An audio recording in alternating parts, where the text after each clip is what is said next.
పిత పుత్ర పవిత్రాత్మ నామమున ఆమె. గౌరవనీయులైన సహోదరి సోదరులారా, మీకందరికీ క్రీస్తు ప్రభు యొక్క మోక్షారోహణ పండుగ శుభాకాంక్షలు తెలుపుతూ వారి యొక్క పవిత్ర వాక్య ధ్యానములకు సాధారణంగా స్వాగతం పలుకుతున్నాను. ఈరోజు మనం ధ్యానించుకుని పోయే ప్రధాన వాక్యము, ఈ మాటలు పలికిన పిదప వారు చూస్తుండగా ఆయన పరలోకమునకు కొనిపోబడను. అపొస్తలుల కార్యాలు 1వ అధ్యాయము 9వ వచనము. గౌరవనీయులైన సహోదరి సోదరులారా, ఈరోజు మనం క్రీస్తు మహిమను ఊహించుకోబోతున్నాం. ఆయన పరలోకమునకెక్కి తన తండ్రితో కలిసి స్వర్గ మహిమతో వెలుగొందటం ఊహించుకుంటేనే మనకి ఎంతో మధురానుభూతిగా ఉంటుంది.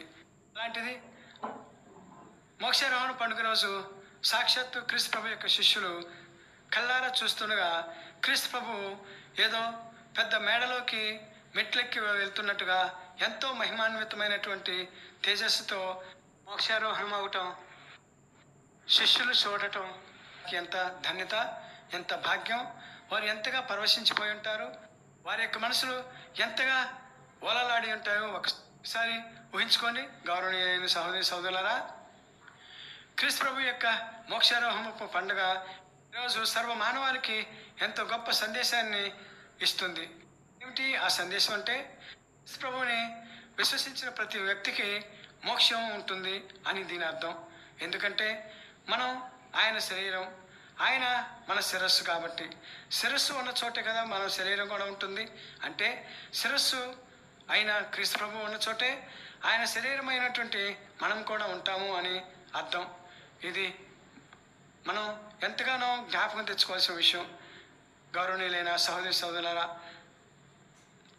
కాబట్టి మనం కూడా ఒకప్పుడు దేవుడు మనకి ఇవ్వబోయే ఆ మహిమాన్వితమైనటువంటి జీవితానికి మనం కూడా ఈ లోకంలో ఉన్నప్పుడే తయారవ్వాలి, లేక సిద్ధపడాలి. ఇప్పుడు మనం క్రీస్తు ప్రభు మోక్షారోహణమైనప్పుడు జరిగినటువంటి మహిమాన్విత సంఘటనల గురించి ఒకసారి ధ్యానించుకుందాం. ఉత్థానం అయిన తర్వాత క్రీస్తు ప్రభు 40 రోజులు శిష్యులతో గడిపి వారికి అనేకమైనటువంటి దైవరాజ్యం మర్మాలు లేక రహస్యాలు బోధించి అటు పిమ్మట ఆయన వాళ్ళను బెతానియా వరకు తీసుకొని పోయి తన చేతులెత్తి వాళ్ళను ఆశీర్వదిస్తూ పరలోకానికి వెడలిపోయారు. ఈ సంఘటన లేక ఈ దృశ్యాన్ని శిష్యులు ఆశ్చర్యంతో చూస్తూ ఉండగా వాళ్ళ కళ్ళ ముందే ప్రభు పరలోకానికి ఎక్కిపోయారు, స్వర్గానికి వెళ్ళారు. ఈ దృశ్యాన్ని చూసినప్పుడు శిష్యులు తప్పనిసరిగా వేరే ఊహాలోకంలో తేలిపోయి ఉంటారు. ఎందువల్లంటే క్రీస్తు ప్రభు శక్తికి ఒక హద్దు అనేది లేదు అని వారు అప్పుడు తెలుసుకొని ఉంటారు. ఒక వ్యక్తి ఆ విధంగా ఏదో మెట్లెక్కి గాలిలో స్వర్గానికి ఎక్కిపోవటం వాళ్ళు ఎన్నడూ చూడలేదు, ఊహించడం లేదు కూడా. కాబట్టి వాళ్ళు అలాగే సంభ్రమాచార్యాలతో ప్రభువును చూస్తూ ఉండిపోయారు. ప్రభు కనుపరుగైపోయిన తర్వాత కూడా వారు అలాగనే ఆకాశంలోకి మేఘాల వంక చూస్తూ ఉండిపోయారు. ఈ యొక్క దృశ్యాన్ని ఒకసారి ఊహించుకోండి గౌరవనీయులైన సహోదరి సోదరులారా. ఇప్పుడు మన పరిస్థితిని గురించి ఊహించుకుందాం.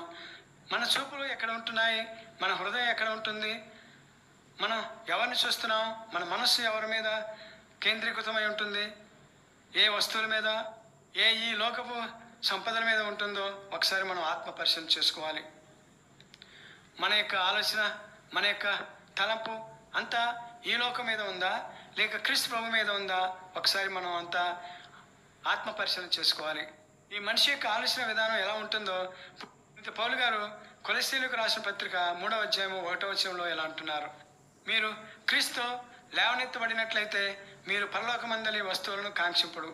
ఎందుకంటే మోక్షంలో క్రీస్తు ప్రభువు తండ్రి అయిన యెహోవా యొక్క కుడి ప్రక్కన తన సింహాసనంపై ఆసీనుడై ఉన్నాడు. మీరు మీ మనసులను ఎచ్చట భూమిపై గల వస్తువుల మీద కాక అచ్చట పరలోకమందున్న గల వస్తువుల మీద లగ్నము చేయుడు అని పౌలు గారు అందరికీ సలహా ఇస్తున్నారు. గౌరవనీయులైన సహోదరి సోదరులారా, ఈ యొక్క వచనాన్ని బట్టి పౌలు గారు ఏమంటున్నారో అర్థమవుతుందా? క్రీస్తు ఎక్కడ ఉన్నాడో అక్కడ మన మనసులను లగ్నం చేయమని, అంటే మన మనసులను పరలోకం మీద లగ్నం చేయమని మనకు తెలియజేస్తున్నారు. ఇక్కడ మనం ఒక సామెతను గుర్తు తెచ్చుకోవచ్చు. అదేమిటంటే, చూపులు దేవుడి మీద, చిత్తం చెప్పుల మీద అనే సామెత. దీని అర్థం ఏమిటంటే, ఒక వ్యక్తి కొత్తగా చెప్పులు కొనుక్కొని ఆ చెప్పులు వేసుకొని దేవాలయానికి వెళ్ళి చెప్పులు దేవాలయం వెలుపల విడిసి లోపలికి వెళ్ళి నామమాత్రంగా దేవుని యొక్క ప్రార్థనలో పాల్గొంటున్నాడే కానీ అతని మనస్సంతా చెప్పుల మీదే ఉన్నది. అంటే దాన్ని బట్టి లేక ఆ సామెతను బట్టి ఆ వ్యక్తి యొక్క దృష్టి అంతా లేక ఆయన యొక్క ఆలోచన అంతా చెప్పుల మీదే ఉన్నది కానీ దేవుడికి ఎక్కువగా ప్రాధాన్యత ఇవ్వలేదని అర్థం. మనం దేవాలయానికి వెళ్తే మన దృష్టి అంతా దేవుని మీద, మన కళ్ళ ముందు జరుగుతున్నటువంటి దైవ ఆరాధన మీదే ఉండాలి కానీ వేరే వస్తువుల మీద, వేరే ఆలోచనల మీద ఉన్నట్లయితే మనల్ని మనం మోసగించుకుంటున్నట్లే అని పౌలు గారు హెచ్చరిస్తున్నారు. గౌరవనీయులైన సహోదరి సహోదరులారా, సాధారణంగా మన హృదయం, మన చూపులు మన ఇష్టమైన వస్తువుల మీద లేక ఇష్టమైనటువంటి విషయాల మీదే ఉంటూ ఉంటాయి. మనకు ఏది ఇష్టమో లేదా మన దృష్టిలో ఏది విలువైనదో దాని మీదే మన యొక్క దృష్టిని కేంద్రీకరిస్తూ ఉంటాం. మనం దేన్నైతే గొప్పగా ఐశ్వర్యంగా భావిస్తామో దానికే ఎక్కువ ప్రాధాన్యత ఇస్తూ ఉంటాం మన జీవితంలో. ఉదాహరణకి కొందరికి డబ్బు అంటే ఇష్టం, డబ్బు మీద దృష్టి పెడుతూ ఉంటారు. కొందరికి భూమి అంటే ఇష్టం, భూమిని ఎక్కువగా కొంటూ ఉంటారు. కొందరికి ఇల్లు అంటే ఇష్టం, ఎక్కువ ఇల్లు కొని అద్దెలకి ఇస్తూ ఉంటూ ఉంటారు. కొందరికి తమ కుటుంబంలోని బిడ్డలంటే ఇష్టం, ఆ కుటుంబానికే జీవితం అంతా త్యాగం చేస్తూ ఉంటారు. ఇలా ఒక్కొక్కరు ఒక్కొక్క దాని మీద ఎక్కువగా దృష్టి పెడుతూ ఉంటారు. దాని గురించే కళ్ళు కంటూ ఉంటారు, వాటిని గురించే ఎక్కువగా ఊహించుకుంటూ ఉంటారు. ఎప్పుడూ వారి యొక్క ఆలోచనని వాటి చుట్టే తిరుగుతూ ఉంటాయి. ఈ యొక్క విధానాన్ని క్రీస్తు ప్రభువు ఈ లోకపు ఆలోచనలు అని అంటున్నారు. అలానే అందరూ అలాగే ఉంటారని కాదు. కొంతమంది భక్తులు, విశ్వాసులు ఎక్కువగా దేవుని మీద, దేవుని యొక్క అద్భుత శక్తుల మీద, ప్రార్థన జీవితం మీద, దేవుని గురించి ఎక్కువ తెలుసుకోవాలనే తపనతోటి జీవిస్తూ ఉంటారు. మరి అటువంటి వాళ్ళలో మనం ఉన్నామా? మనం దేనికి ప్రాధాన్యత ఇస్తున్నాము? ఐశ్వర్యానికా లేక దేవునికా? మనం ఆలోచించుకోవాలి. ఈ సందర్భంలో క్రీస్తు ప్రభువు మత్తయి సువార్త 6వ అధ్యాయం 19వ వచనం 21వ వచనంలో ఇలా అంటున్నారు: మీ సంపదలను ఈ లోకంలో కూడబెట్టుకోవలదు, వాటిని పరలోకంలో కూడబెట్టుకొనుడు. ఏలైనా ఎక్కడ మీ సంపద ఉండునో అక్కడ మీ హృదయం ఉంటుంది అని క్రీస్తు ప్రభు అంటున్నారు.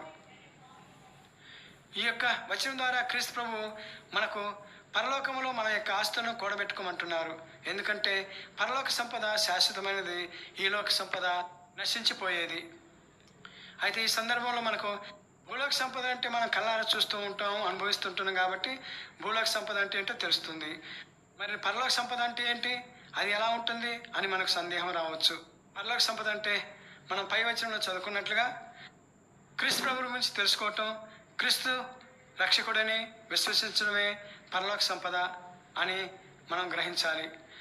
నశించిపోయే లోకాన్ని సంపాదించడం కంటే నిత్యమైన ఆత్మను రక్షించుకోవటం మేలు అన్నట్లుగా క్రీస్తు ప్రభు మనకు తెలియజేస్తున్నాడు. ఉదాహరణకి ఈ లోకానికి సంబంధించిన మన యొక్క విషయాలు, కోపం, క్రోధం, పగ, ద్వేషం, వీటికి బానిసలు అవ్వటం కాదు. వాటికి బదులుగా పరలోక సంపదను ప్రేమ, శాంతి, క్షమాపణ, కారుణ్యం కలిగి జీవించడం మొదలగు క్రియల ద్వారా, క్రీస్తు ప్రభువుని అనుసరించడం ద్వారా మనం పరలోక సంపదను సంపాదించుకోవచ్చు. శరీర బలహీనతలైనటువంటి త్రాగుడు, జోదం, కామం వంటి బలహీనతలకు బానిస అవటం కాకుండా ఆత్మకు లోబడి పవిత్రతలో జీవించడం పరలోక సంపదకు ఉదాహరణలు. వీటిని బట్టి మనం అర్థం చేసుకోవాల్సింది ఏంటంటే ఈ లోకం శాశ్వతం కాదు. గౌరవనీయులైన సహోదరి సహోదరులారా, ఆ విషయం మనకు అందరికీ తెలుసు. మనం మహా అయితే ఈ లోకంలో 80 సంవత్సరాలు లేక మరీ ఎక్కువైతే 120 సంవత్సరాలు మాత్రమే జీవిస్తూ ఉంటాం. ఈ భూమి మీద ఈ శరీరంలో బ్రతుకుతాం.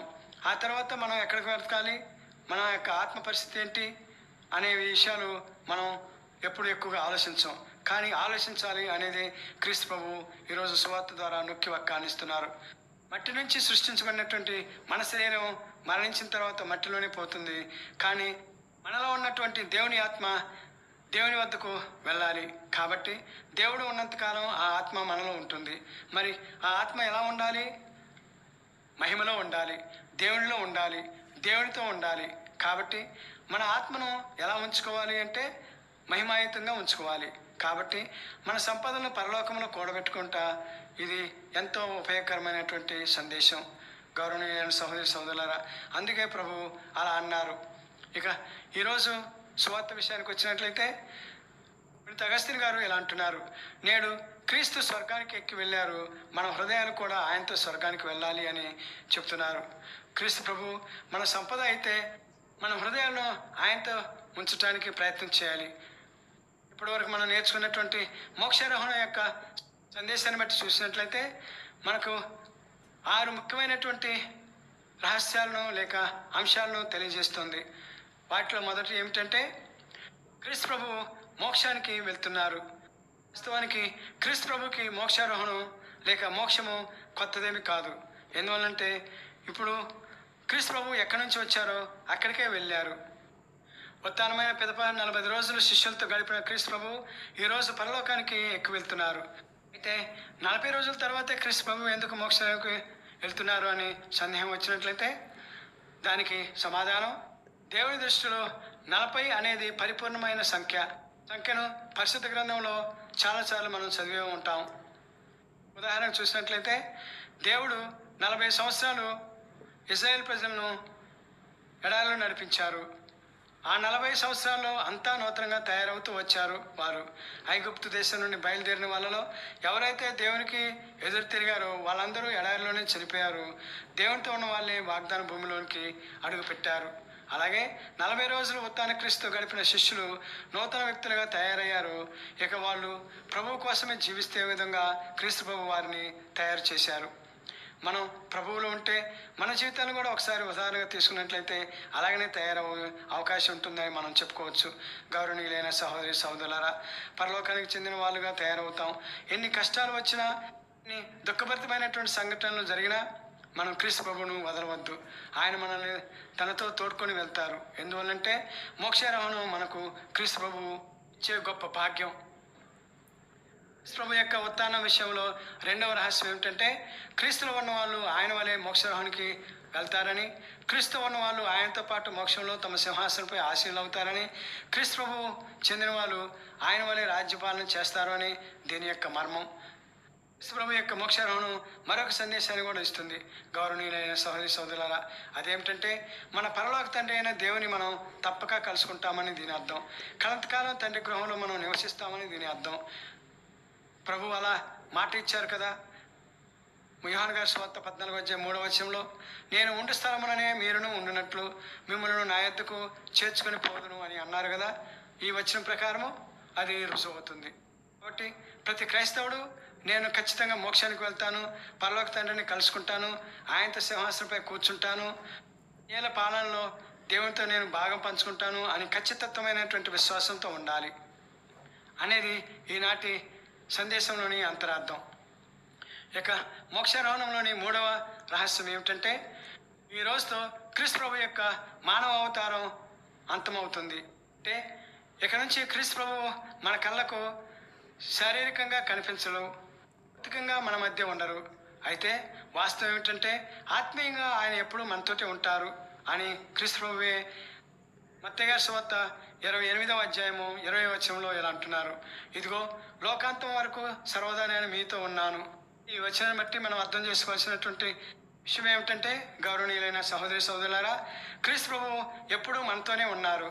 ఆయన ఇప్పుడు మనతో ఉన్నారు, ఎప్పుడు మనతోనే ఉంటారు, భవిష్యత్తులో కూడా మనతోనే ఉంటారు అని దీని యొక్క గూఢార్థం.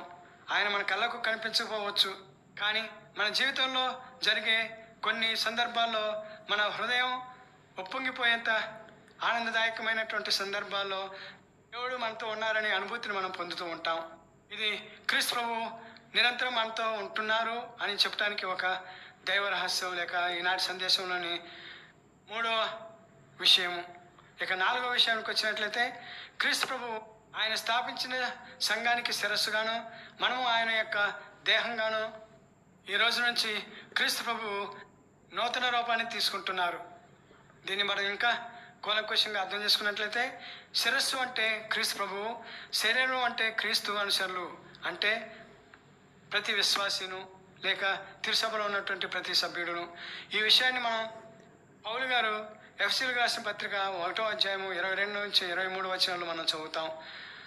పౌలు గారు ఇలా అంటున్నారు, దేవుడు క్రీస్తును స్త్రీ సభకు శిరస్సుగా అనుగ్రహించును, ఆ స్త్రీ సభయే క్రీస్తు శరీరము అని అంటున్నారు. స్త్రీ సభ అంటే విశ్వాసుల సమూహం, క్రైస్తవ సంఘం. ఈ క్రైస్తవ సంఘం క్రీస్తు దేహం, అంటే క్రీస్తు శిరస్సు. ఇక శిరస్సు అయిన క్రీస్తు ప్రభు ఈరోజు పరలోకానికి ఆరోహణమై వెళ్ళి సింహాసనంపై ఆసీనుడైనట్లే ఆయన శరీరం ఆయన విశ్వాసి కూడా ఆరోహణం అవుతారు, తండ్రి కుడి ప్రక్కన కూర్చుంటారు. ఈ సూత్రం నేర్పే గొప్ప రహస్యం ఏంటంటే, గౌరవనీయులైన సహోదరి సోదరులారా, క్రీస్తు మనము వేరు కాదు అనే అర్థం. క్రీస్తు ప్రభువు మరియు విశ్వాసి ఒక్కలేని అర్థం. ఈ విషయాన్ని మనం అపొస్తలుల కార్యాలు 9వ అధ్యాయము 4-5 వచనాల్లో చదువుతాం.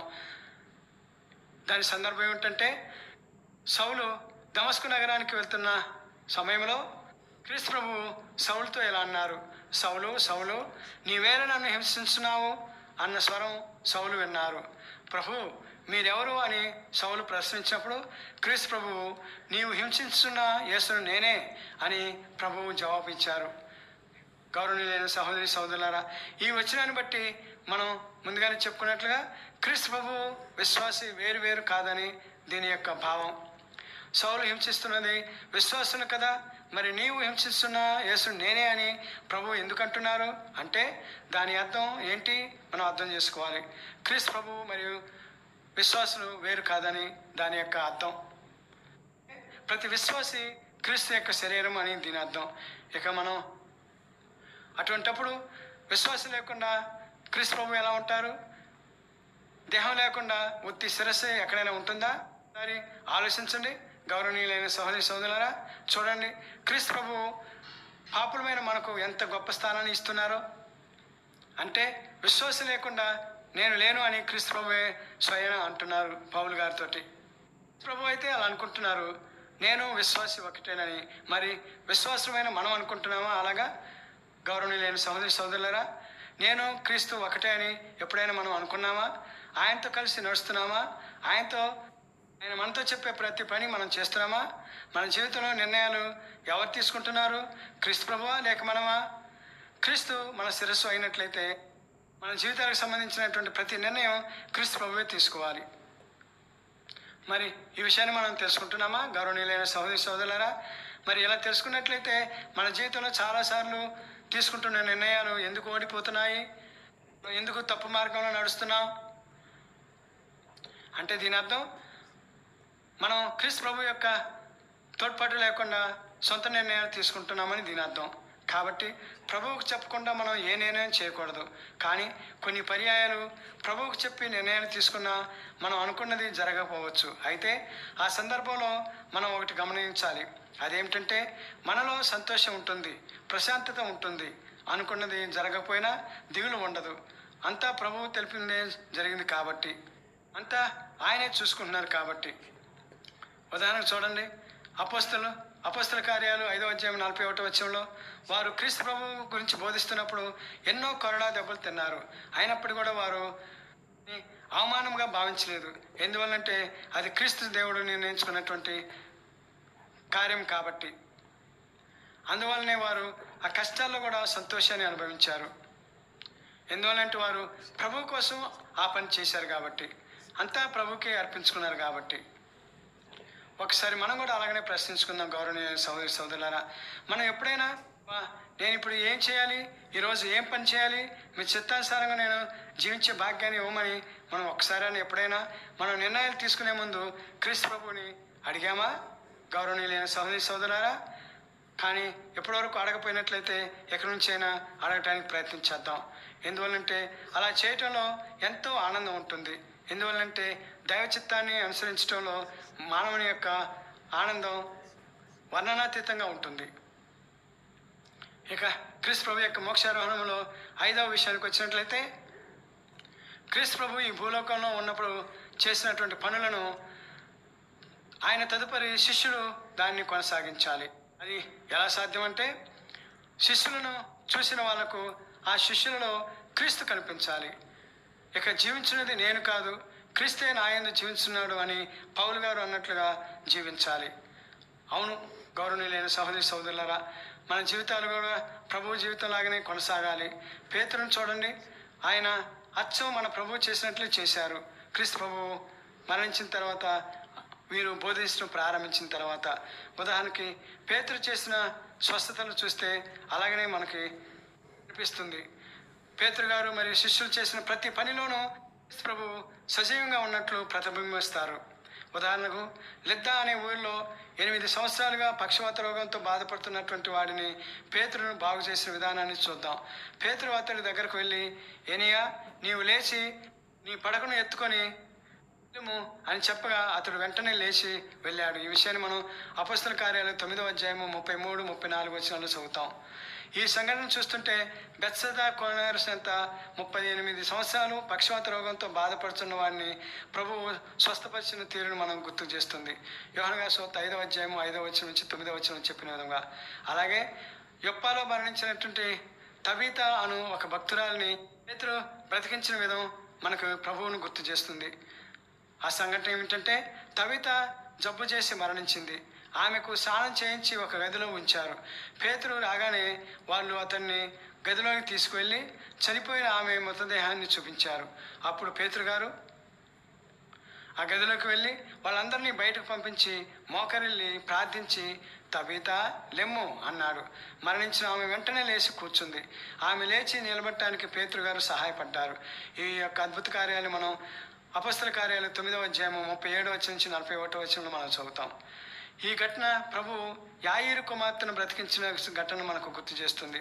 గౌరవనీయులైన సహోదరి సహోదరులారా, ప్రభు యాయీరు ఇంటికి వెళ్ళి అక్కడ గుమిగూడి ఉన్న అందరినీ బయటకు పంపి గదిలోకి వెళ్ళి ఆ బాలిక చేయి పట్టుకొని, బాలిక లెమ్ము అని చెప్పగా ఆ బాలిక లేచింది. ఈ యొక్క అద్భుతాన్ని మనం మార్కు గారి సువార్త 5వ అధ్యాయము 40 వచనం నుంచి 41 వచనం చదువుతాం. ఇప్పుడు శిష్యులను పక్కన పెట్టినట్లయితే విశ్వాసమైన మనం ఏ విధంగా జీవిస్తున్నామో మనల్ని మనం ప్రశ్నించుకోవాలి. ప్రభుని పోలి జీవిస్తున్నామా? గురువు వలె శిష్యుడు, యజమాని వలె సేవకుడు అయిన చాలును అని ప్రభువు పలికిన మాటలను గుర్తుపెట్టుకుంటున్నామా? వాక్యాన్ని మనం ఆచరిస్తున్నామా? ప్రశ్నించుకోవాలి. అప్పుడు మనం ఆయనలో బలపడతాం, ఆయన శక్తితో మనం నిలబడతాం. గౌరవనీయులైన సహోదరి సహోదరులారా, ఈనాటి ప్రభు యొక్క మోక్షరహణ సందేశంలో చివరిగా 6వ అంశం ఏమిటంటే, మీరు ఈ లోకమందంతా తిరిగి సువార్తను బోధింపుడు అని ప్రభు తన శిష్యులకు ఆజ్ఞాపించే విధం. అంటే ప్రతి క్రైస్తవుడిని ఒక బోధకుడుగా క్రీస్తు ప్రభువు ఎన్నుకుంటున్నారు అని దీని అర్థం. మనం క్రీస్తుకు సాక్షులం. ఆయన పునరుత్థానానికి, లోకంపై ఆయన సాధించిన విజయానికి, మరణంపై ఆయన గెలుపుకు మనం సాక్షులుగా ఉండాలి. దైవరాజ్య సువార్తకు సాక్షులుగా ఉండాలి. ఆయన రాయబారులంగా ఉండాలి. ఆయన ప్రతినిధులంగా ఉండాలి. మరో మాటలు చెప్పాలంటే మనం క్రీస్తుకు ప్రతిరూపాలుగా జీవించాలి. వీటన్నిటిని మనం చేసినట్లయితే క్రీస్తు ప్రభు యొక్క అధికారంలో మనం భాగస్వామ్యం అవుతాం. ఎందువల్లంటే క్రీస్తు ప్రభువు ఎలా అంటున్నారు, ఇహపరములందు సర్వాధికారం నాకు ఇవ్వబడినది కనుక మీరు నా పేరిట వెళ్ళండి అని శిష్యులతో ఆజ్ఞాపించి పంపిస్తున్నారు. అంటే తన అధికారాన్ని మనకు కూడా ఇస్తున్నారని అర్థం. క్రీస్తు పేరిట మనం ఏది చేయాలనుకున్నా ఎదురుండదు. ఆయనకున్న అధికారం మనకు ఉంటుంది. అంటే ఈ లోకంలో మనం ఆయనను పోలి జీవించాలి. అప్పుడే ఆయన వలె మనం కూడా మోక్షానికి వెళ్తాం. ఆయన వలె మనం కూడా సింహాసనమును అధిరోహిస్తాం. ఆయనతో కలిసి రాజ్యపాలన చేస్తాం. గౌరవనీయులైన సహోదరి సహోదరులారా, కాబట్టి క్రీస్తు ప్రభు యొక్క మోక్షారోహణ పండుగ అంతరార్థం గ్రహించినటువంటి మనము క్రీస్తు ప్రభుకి మహిమార్థమై తండ్రి దేవుని యొక్క చిత్తానుసారంగా జీవించే భాగ్యాన్ని, బలాన్ని, ఆధ్యాత్మిక శక్తిని మనకు అనుగ్రహించమని ప్రార్థన చేసుకొని ఈ సందేశాన్ని ముగించుకుందాం. గౌరవనీయులైన సహోదరి సహోదరులారా, ఈ యొక్క సందేశాన్ని ముగించబోయే ముందు మీకు అందరికీ ఒక మనవి. దయచేసి ఛానల్ని సబ్స్క్రైబ్ చేసుకొని షేర్ చేసి దైవవాక్య ప్రచారంలో మీరు కూడా తోడ్పడవలసిందిగా క్రీస్తు ప్రభుని యొక్క నామమున మిమ్మల్ని కోరుతున్నాను. ఇక కొద్దిపాటి ప్రార్థనతో ఈ సందేశాన్ని ముగించుకుందాం. దయచేసి అందరూ నాతో ఏకీభవించవలసిందిగా మేము ఆహ్వానిస్తున్నాను. పిత పుత్ర పవిత్రాత్మ నామమున ఆమెన్. ప్రియమైన ప్రభువా, మీ వాక్యాన్ని ధ్యానం చేసుకోవటానికి ఈరోజు మీరు మాకు ఇచ్చినటువంటి ఈ యొక్క సమయానికి మీకు ధన్యవాదాలు తెలియజేసుకున్నాం ప్రభు. మీ పునరుత్థానం మాకు మరణంపై విజయాన్ని, శాశ్వత జీవాన్ని ప్రసాదిస్తే మీ మోక్షారోహణం మాకు స్వర్గలోకాన్నే అనుగ్రహిస్తుంది ప్రభువా. నిత్య పరిపాలనాధికారాన్ని కల్పించింది. అయితే ప్రభు, మేము మీ దివ్య శరీరంలో అవయవాలం అని గుర్తించి ఈ లోకంలో మీకు సాక్షులుగా ఉంటూ పరలోక తండ్రికి మహిమను తెచ్చిపెట్టే విధంగా మేము మీ బిడ్డలుగా జీవించే భాగ్యాన్ని మాకందరికీ ప్రసాదించమని మా నాథుడు మీ కుమారుడైన యేసయ్య ద్వారా మేము బ్రతిమాని ప్రార్థిస్తున్నాం తండ్రి. ఆమెన్. పిత పుత్ర పవిత్రాత్మ నామమున ఆమెన్. ఉత్తాన ప్రభువు మనం అందరినీ దీవించి కాచి కాపాడుదురుగాక. ఆమెన్. దేవుడు మనల్ని అందరినీ దీవించుదురుగాక. ఆమేన్.